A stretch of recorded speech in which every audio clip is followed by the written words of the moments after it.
Salam, sedulur. Kembali kita menjelajahi kota Ponorogo.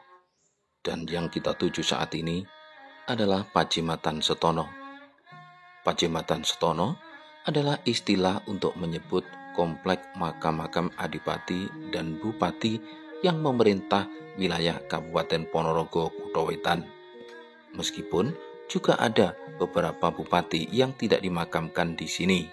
Sebagaimana yang kita ketahui, cungkup besar atau cungkup utama di komplek Pajimatan Setono ini adalah makam pendiri Kadipaten Ponorogo, Raden Bathara Katong, yang bernama asli Raden Djoko Piturun atau Raden Harak Kali.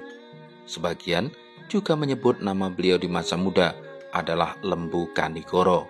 Secara umum, kita masyarakat Ponorogo menyebut bahwa Bathara Katong adalah adipati pertama Ponorogo, sekaligus pendiri kota Ponorogo.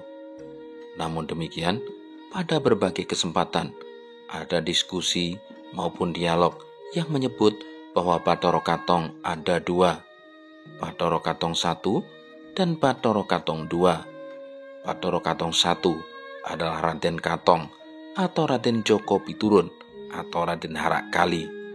Nah, Bathara Katong 2 sebagian kalangan menyebutnya sebagai Sayyid Kalkum atau Pangeran Wot Galeh. Sedangkan sepengetahuan masyarakat Ponorogo, adipati kedua Ponorogo yang menggantikan Bathara Katong sebagai pemimpin Ponorogo adalah Pangeran Panembahan Agung. Nah, yang menarik, dalam buku Sejarah Adipati dan Bupati Ponorogo 1496 sampai 2016 yang ditulis oleh Dr. Alip Sugianto. Di situ tertulis sebuah catatan menarik bahwa Bupati kedua Ponorogo yang oleh sebagian kalangan disebut sebagai Bathara Katong kedua, menurut Dr. Alip adalah Pangeran Panembahan Agung yang nama aslinya adalah Sayyid Kalkum Wot Galeh. Nah, kemudian tentu akan muncul pertanyaan, atau setidaknya kita akan bertanya-tanya, siapa sebenarnya Sayyid Kalkum Wot Galeh yang kemudian dikenal sebagai Pangeran Panembahan Agung Bupati Ponorogo kedua ini? Dari berbagai sumber yang berhasil kita himpun, setidaknya ada 3 catatan menarik tentang asal-usul Sayyid Kalkum Wot Galeh atau kadang disebut sebagai Pangeran Wot Galeh. Pertama, Sayyid Kalkum Wot Galeh adalah seorang bangsawan dari Lamongan, putra Pangeran Hamzah, sementara Pangeran Hamzah adalah putra dari Sunan Ampel. Pada sumber yang kedua, didapat keterangan Pangeran Panembahan Agung atau Syekh Kalkum atau Pangeran Wot Galeh adalah putra Pangeran Tumapel atau Pangeran Lamongan, atau juga dikenal sebagai Syekh Kambyah. Sementara Syekh Kambyah atau Pangeran Lamongan ini adalah putra dari Sunan Ampel.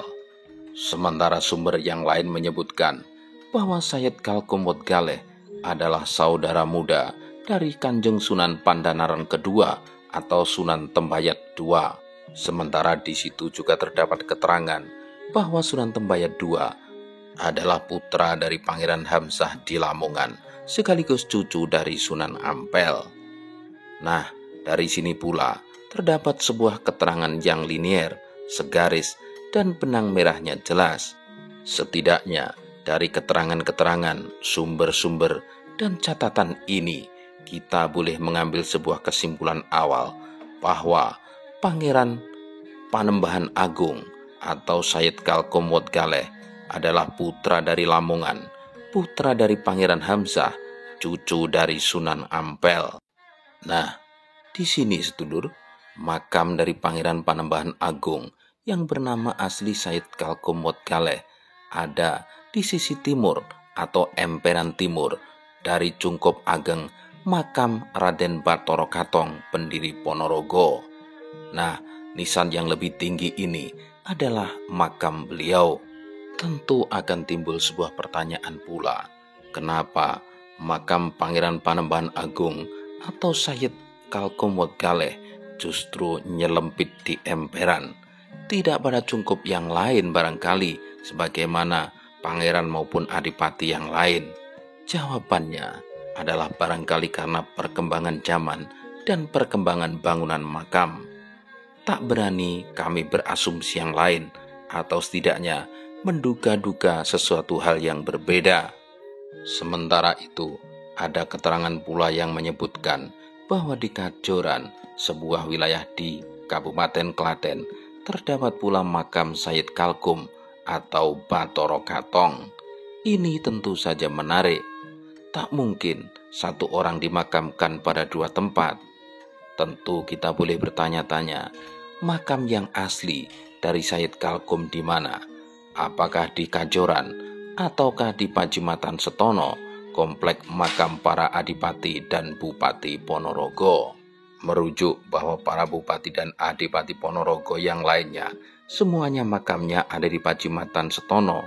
Tentu kita boleh berasumsi bahwa di tempat inilah makam asli dari Sayyid Kalkum atau Pangeran Panembahan Agung berada. Namun di sisi lain, Kajoran juga berhak mengklaim hal yang sama karena Sayyid Kalkum adalah leluhur dari Wangsa Kajoran itu sendiri. Ini barangkali menarik untuk didiskusikan, namun kiranya kurang tepat untuk diperdebatkan. Biarlah waktu nanti yang akan membuktikan di mana jasad asli beliau disemayamkan. Nah, dari hal ini kita ada sebuah catatan bahwa masa pemerintahan Pangeran Panembahan Agung atau yang bernama asli Sayyid Kalkum Wodgale kurang lebih bersamaan dengan datangnya bangsa Portugis di Nusantara, setidaknya bangsa Portugis di tanah Jawa.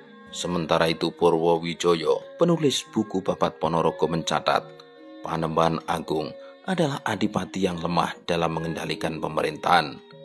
Ini disebabkan adanya beberapa kademangan yang balelo, seperti halnya Warok Suruhandoko, Temangkutu Suruh Kubeng yang tidak terima atas kematian orang tuanya, Ketut Suryangalam.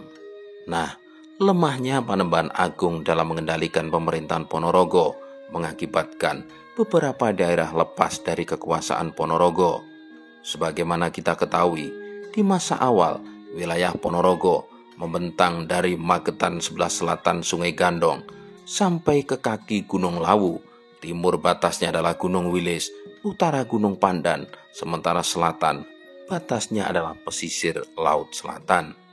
Nah, satu persatu wilayah-wilayah tersebut melepaskan diri dari kekuasaan Ponorogo, sehingga wilayahnya semakin menciut sebagaimana Ponorogo yang kita kenal saat ini.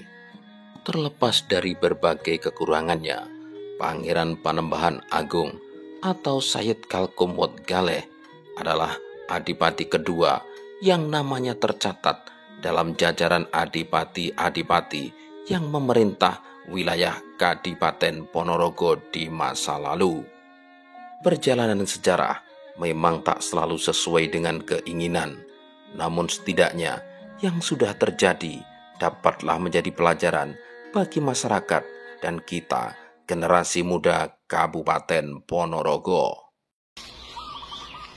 Oke lor, ini vlog kita, ini sekaligus juga ziarah kita ke komplek makam Pajimatan Setono, makam Bathara Gatong dan juga seluruh putra dan cucu-cucunya, utamanya keluarga besar Kadipaten Ponorogo di masa lalu. Nah, yang sudah kita bahas tadi tentang sosok Sayyid Kalkum Wodgale yang memang di beberapa sesi diskusi menjadi perdebatan yang hampir-hampir seolah tak ada ujung.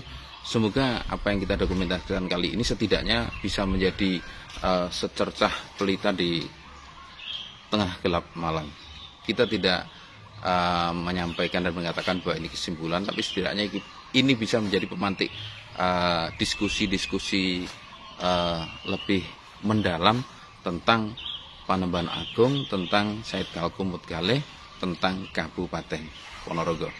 Terima kasih sudah mengikuti video kita kali ini, semoga bermanfaat. Assalamualaikum warahmatullahi wabarakatuh. Salam.